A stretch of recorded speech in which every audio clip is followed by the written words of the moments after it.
누가복음 17장. 예수께서 제자들에게 말씀하셨습니다. 죄짓게 하는 일이 언제나 있게 마련이지만 죄짓게 하는 그 사람에게는 재앙이 있을 것이다. 누구든지 이 작은 사람들 가운데 하나를 죄짓게 하면 차라리 자기 목에 맷돌을 매달고 바다에 빠지는 것이 더 나을 것이다. 너희는 스스로 조심하라. 네 형제가 죄를 지으면 꾸짖으라. 그리고 그가 회개하면 용서해 주라. 만약 그가 너에게 하루에 7번 죄를 짓고 그때마다 너에게 와서 회개한다고 말하면 용서해 주라. 사도들이 주께 말했습니다. 우리에게 믿음을 더해 주십시오. 예수께서 말씀하셨습니다. 너희 믿음이 이 겨자씨 한 알만큼만 있어도 이 뽕나무에게 뿌리째 뽑혀 바다에 심겨라 라고 하면 그 나무가 너희에게 순종할 것이다. 너희 중 한 명에게 밭을 갈거나 양을 치는 종이 있다고 하자. 그 종이 들에서 일하고 돌아오면 그에게 들어와 앉아 먹어라 라고 하겠느냐. 오히려 내 저녁을 준비하고 허리에 띠를 두르고 내가 다 먹고 마실 동안 내 시중을 들어라. 그러고 나서 너도 먹고 마셔라 라고 하지 않겠느냐. 자기가 말한 대로 종이 했다고 해서 주인이 그에게 고맙다고 하겠느냐. 이와 같이 너희도 명령 받은 대로 다 마치고 나서 우리는 쓸모없는 종입니다. 그저 할 일을 했을 뿐입니다. 라고 말해야 한다. 예수께서 예루살렘으로 가시는 길에 사마리아와 갈릴리 사이로 지나가시게 됐습니다. 예수께서 한 마을에 들어가시다가 10명의 나병 환자를 만나셨습니다. 그들이 멀찍이 서서 큰 소리로 외쳤습니다. 예수 선생님, 저희를 불쌍히 여겨 주십시오. 예수께서 그들을 보고 말씀하셨습니다. 제사장들에게 가서 너희 몸을 보이라. 그러자 그들은 가는 도중에 몸이 깨끗해졌습니다. 그들 중 한 사람은 자기 병이 나은 것을 보고 큰 소리로 하나님께 영광을 돌리며 돌아왔습니다. 그는 예수의 발 앞에 엎드려 감사했습니다. 그는 사마리아 사람이었습니다. 예수께서 물으셨습니다. 10명이 깨끗해지지 않았느냐? 그런데 9명은 어디에 있느냐? 이 이방 사람 말고는 하나님께 영광을 돌리려고 되돌아온 사람이 없단 말이냐? 그리고 예수께서 그에게 말씀하셨습니다. 일어나 가거라. 네 믿음이 너를 구원했다. 바리새파 사람들이 하나님 나라가 언제 올 것인지 물어보자 예수께서 대답하셨습니다. 하나님 나라는 눈으로 볼 수 있는 모습으로 오지 않는다. 또한 보라 여기에 있다. 보라 저기에 있다 하고 말할 수도 없다. 하나님 나라는 너희 안에 있기 때문이다.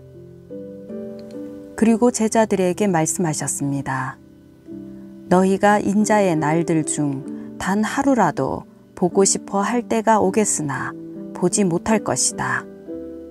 사람들이 너희에게 보라 저기에 있다. 보라 여기에 있다 해도 너희는 그들을 따라 나서지 말고 찾아다니지도 말라. 마치 번개가 하늘 이 끝에서 저 끝까지 번쩍거리며 비치는 것처럼 인자도 자기의 날에 그러할 것이다. 그러나 인자는 먼저 많은 고난을 당하고 이 세대에게 버림받아야 한다. 인자의 때는 노아의 때와 같을 것이다. 노아가 방주 안으로 들어가던 날까지 사람들은 먹고 마시고 장가가고 시집가고 했다. 그리고 홍수가 일어나 그들을 모두 쓸어가 버렸다. 롯의 날에도 마찬가지였다. 사람들은 먹고 마시고 사고 팔고 나무를 심고 집을 지었다. 그러나 롯이 소돔을 떠나던 날에 하늘에서 불과 유황이 비처럼 쏟아져 그들 모두를 멸망시켰다. 인자가 나타날 그날도 이와 같을 것이다. 그날에 지붕 위에 있는 사람은 자기 물건이 집 안에 있더라도 가지러 내려가서는 안 된다. 이와 같이 들에 있는 사람도 무언가 가지러 집으로 돌아가서는 안 된다. 롯의 아내를 기억해 보라. 누구든지 자기 생명을 구하려는 사람은 잃을 것이요. 누구든지 자기 생명을 잃는 사람은 보존할 것이다. 내가 너희에게 말한다. 그날 밤에는 두 사람이 한 침대에서 자다가 하나는 취해질 것이고 하나는 남겨질 것이다. 두 여인이 함께 곡식을 갈다가도 하나는 취해질 것이고 하나는 남겨질 것이다. 제자들이 물었습니다. 주여, 이런 일이 어디서 있겠습니까? 예수께서 대답하셨습니다. 시체가 있는 곳에 독수리가 모여들 것이다. 누가복음 18장. 예수께서는 제자들이 항상 기도하며 포기하지 않도록 하시려고 비유를 말씀하셨습니다. 어느 마을에 하나님을 두려워하지도 않고 사람을 무시하는 재판관이 있었다. 그리고 그 마을에 한 과부가 있었는데 그 여인은 수시로 재판관을 찾아와 내 원수에게 원한을 갚아 주십시오 라고 간청하는 것이었다. 한동안 재판관은 들은 척도 하지 않다가 마침내 이런 생각이 들었다. 내가 하나님을 두려워하지 않고 사람을 무시하지만 이 과부가 자꾸 와서 나를 귀찮게 하니 이 여인의 간청을 들어주어야겠다. 그러지 않으면 계속 나를 찾아와 괴롭힐 것이다. 주께서 말씀하셨습니다. 너희는 이 불의한 재판관이 말한 것을 들으라. 하나님께서 밤낮으로 부르짖는 그 택하신 백성들의 원한을 갚지 않으시고 오랫동안 모른 채 하며 내버려 두시겠느냐. 내가 너희에게 말한다. 하나님은 속히 그들의 원한을 풀어주실 것이다. 그러나 인자가 올 때 이 세상에서 믿음을 찾아볼 수 있겠느냐. 자기가 의롭다고 생각하며 다른 사람들을 업신여기는 몇몇 사람들에게 예수께서 이런 비유를 들려주셨습니다. 두 사람이 기도하러 성전에 올라갔다. 한 사람은 바리새파 사람이었고 또 다른 사람은 세리였다. 바리새파 사람은 서서 자신에 대해 이렇게 기도했다. 하나님, 저는 다른 사람들, 곧 남의 것을 빼앗는 사람이나 불의한 사람이나 간음하는 사람과 같지 않고 이 세리와도 같지 않음을 감사합니다. 저는 일주일에 2번씩 금식하고 얻은 모든 것에 11조를 냅니다.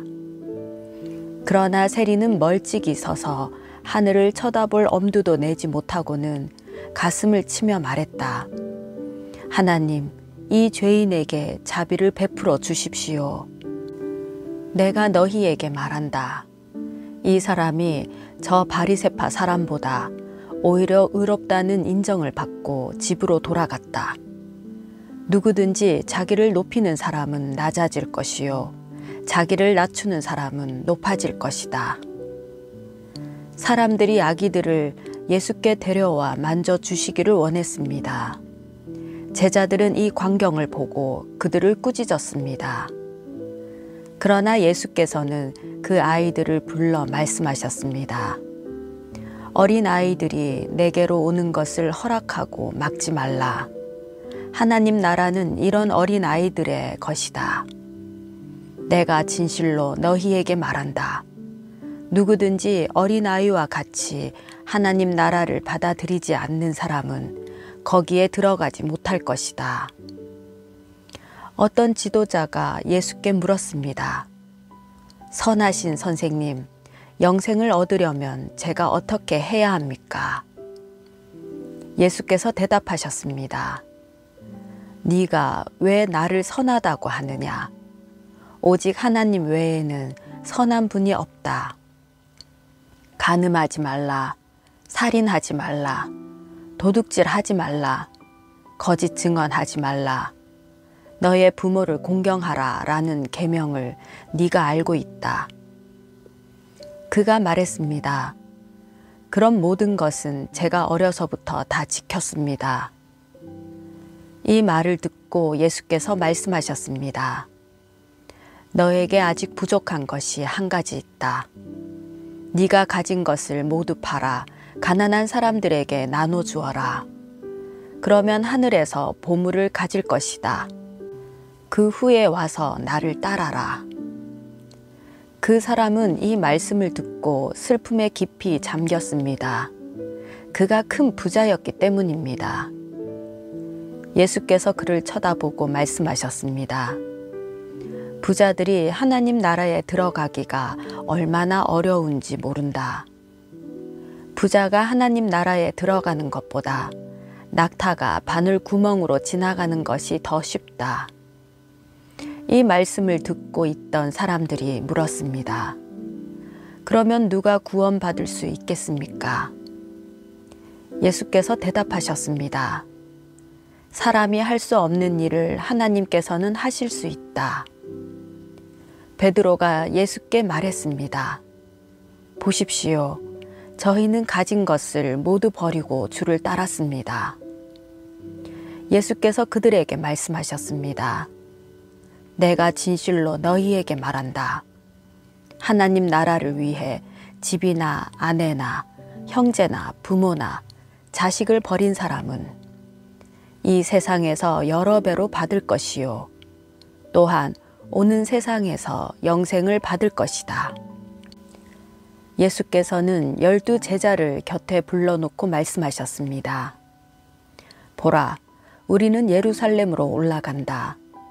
예언자들이 인자에 대해 기록한 모든 것이 이루어질 것이다.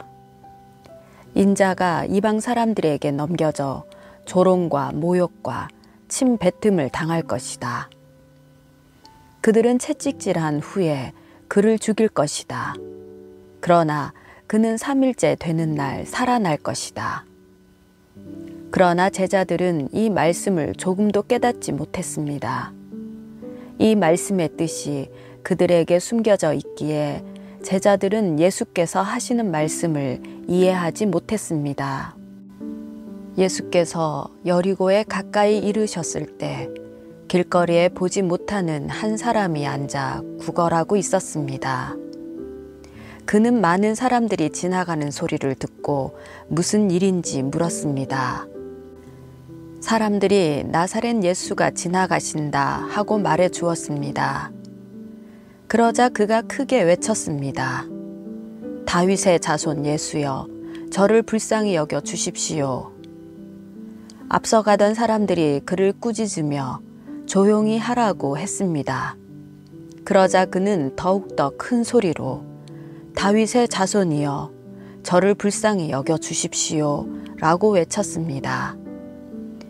예수께서 가던 길을 멈추고 그 사람을 데려오라 하고 명령하셨습니다.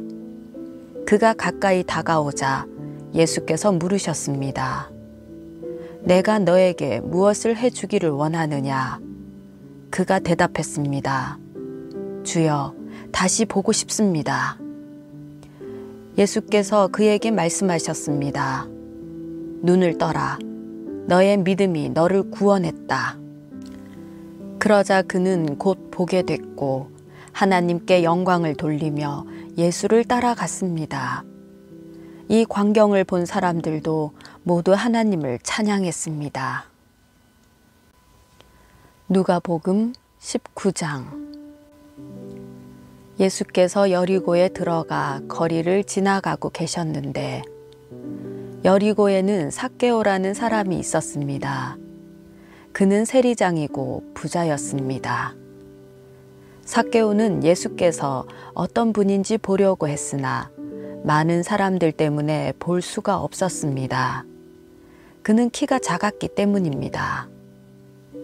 그는 예수를 잘 보기 위해 먼저 달려가 뽕나무 위로 올라갔습니다. 예수께서 그 길로 지나가실 것이기 때문이었습니다. 예수께서 그곳에 이르셨을 때 위를 올려다보며 삭개오에게 말씀하셨습니다. 삭개오야, 어서 내려오너라. 내가 오늘 너의 집에서 묵어야겠다. 삭개오는 얼른 내려와 기뻐하면서 예수를 맞이했습니다. 그런데 사람들은 이 광경을 보고 모두 수군거렸습니다. 그가 죄인의 집에 묵으려고 들어갔다. 삭개오는 서서 주께 말했습니다. 주여 보십시오. 제 소유물의 반을 떼어 가난한 사람들에게 주겠습니다. 누군가를 속여 얻은 것이 있다면 4배로 갚겠습니다. 예수께서 삭개오에게 말씀하셨습니다. 오늘 구원이 이 집에 이르렀다. 이 사람도 아브라함의 자손이다.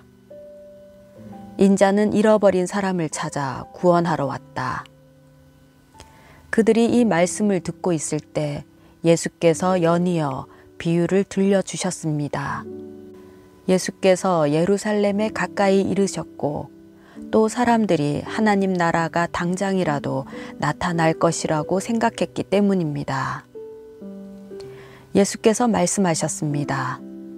어떤 귀족이 왕위를 받아오려고 먼 나라로 떠나게 됐다.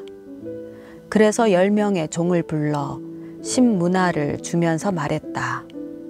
내가 돌아올 때까지 이 돈으로 장사를 하라.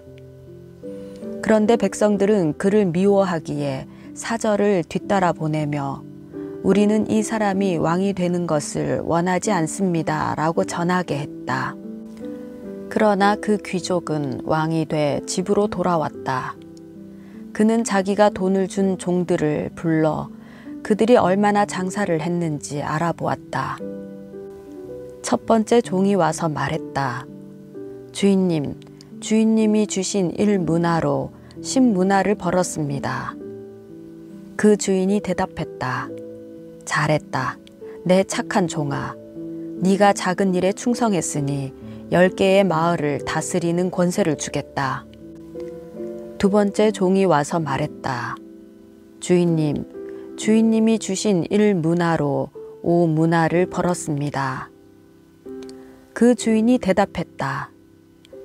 너에게는 5개의 마을을 다스리는 권세를 주겠다. 그러자 다른 종이 와서 말했다. 주인님, 주인님이 주신 1문화가 여기 있습니다. 제가 이것을 천에 싸서 잘 보관해 두었습니다. 주인님은 엄하신 분이라서 맡기지 않은 것을 찾아가시고 심지 않은 것을 거두어 가시기에 제가 두려웠습니다. 그 주인이 대답했다. 이 악한 종아, 네 입에서 나온 말로 내가 너를 판단하겠다. 내가 엄한 사람이어서 맡기지 않은 것을 찾아가고 심지 않은 것을 거두어 가는 줄 알고 있었느냐? 그러면 왜 내 돈을 은행에 저축하지 않았느냐? 그랬더라면 내가 돌아왔을 때 이자까지 함께 찾을 수 있지 않았겠느냐? 그러고 나서 옆에 서 있는 사람들에게 말했다.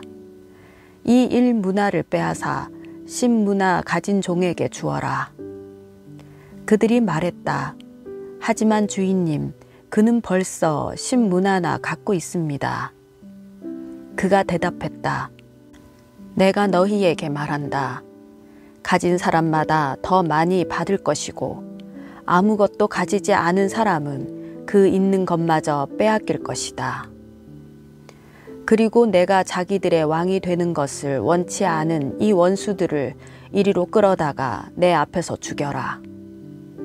예수께서 이 말씀을 마치고 예루살렘을 향해 앞장서서 올라가셨습니다. 예수께서 올리브산 근처 벳바게와 베다니에 가까이 이르셨을 때 두 제자를 보내시며 말씀하셨습니다. 반대쪽 마을로 가거라. 그 마을에 들어서면 아직 아무도 탄 적이 없는 새끼 나귀 한 마리가 매여 있을 것이다. 그것을 풀어서 끌고 오라. 누가 왜 풀어가느냐고 물으면 주께서 필요로 하신다고 하라. 보냄받은 사람들이 먼저 마을로 들어가 보니 과연 예수께서 말씀하신 대로 나귀가 있었습니다. 그들이 나귀를 풀고 있는데 나귀 주인이 그들에게 물었습니다. 무슨 일로 새끼 나귀를 푸는 거요? 그들이 대답했습니다. 주께서 필요로 하십니다. 그들은 예수께로 나귀를 끌고 와서 자기들의 겉옷을 던져 나귀 등에 얹고 예수께서 타시도록 했습니다. 사람들은 예수께서 가시는 길 위에 자기들의 겉옷을 깔아드렸습니다. 예수께서 올리브산의 내리막길에 가까이 이르시자 온 무리의 제자들이 기뻐하며 자기들이 본 모든 기적에 대해 큰 소리로 하나님을 찬양하기 시작했습니다. 복되도다 주의 이름으로 오시는 왕이여. 하늘에는 평화, 지극히 높은 곳에서는 영광. 무리 중에 있던 몇몇 바리새파 사람들이 예수께 말했습니다. 선생님, 제자들을 꾸짖으십시오. 예수께서 대답하셨습니다. 내가 너희에게 말한다. 그들이 가만히 있으면 저 돌들이라도 외칠 것이다. 예루살렘에 가까이 이르신 예수께서 그 마을을 보고 눈물을 흘리시며 말씀하셨습니다. 오늘 네가 평화에 이르게 하는 일들을 알았더라면 좋았을 텐데. 그러나 너의 눈에는 이것이 지금 가려져 있구나. 네 원수들이 네 주위에 토성을 쌓고 너를 애워싸고 사방에서 너를 포위하는 날이 올 것이다. 그들은 너를 짓밟고 너와 함께한 너의 자식들도 짓밟을 것이다. 돌 위에 다른 돌 하나라도 남겨두지 않을 것이다. 이것은 하나님께서 너를 찾아오신 때를 네가 깨닫지 못했기 때문이다. 예수께서 성전에 들어가셔서 장사하는 사람들을 내쫓기 시작하셨습니다. 예수께서 그들에게 말씀하셨습니다. 성경에 내 집은 기도하는 집이 될 것이다 라고 기록돼 있다. 그런데 너희가 이곳을 강도들의 소굴로 만들었구나. 예수께서는 날마다 성전에서 가르치셨습니다. 그리고 대제사장들과 율법학자들과 백성의 지도자들은 예수를 죽이려 했습니다. 그러나 어떻게 할 방도가 없었습니다. 모든 백성들이 예수의 말씀을 열심히 듣고 있었기 때문입니다.